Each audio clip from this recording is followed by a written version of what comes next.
महाभारत में छोटे छोटे ढेर सारे भाग हैं जो बहुत ही कल्पना के परे है। महाभारत का ही एक भाग है कि एक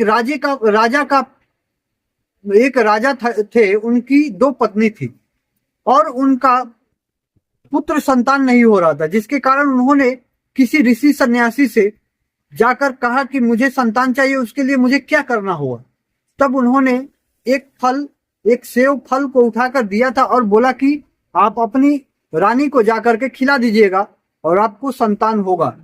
लेकिन उस सन्यासी ने, उस ऋषि ने यह नहीं पूछा और यह नहीं जानते थे वे कि आखिर राजा की पत्नी कितनी पत्नी है।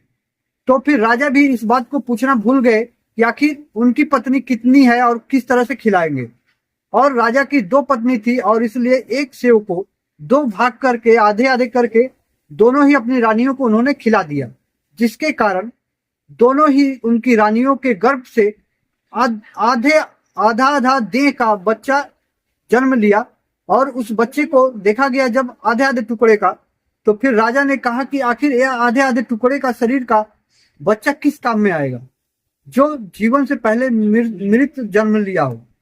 तो फिर उस बच्चे को वन में फेंकवाने का आदेश दे देते हैं राजा, और उनका सेना ले जा करके जब उन राजा के आदेश पर वन में फेंक देते हैं, तो उसी रात के बाद देखा जाता है दूसरे दिन की एक छोटा सा बच्चा वहां पर रो रहा होता है। जिस बच्चे को वहां फेंका गया था, जिसका शरीर दो भाग था, वही जोड़ दिया गया है और वही बच्चा जीवित है।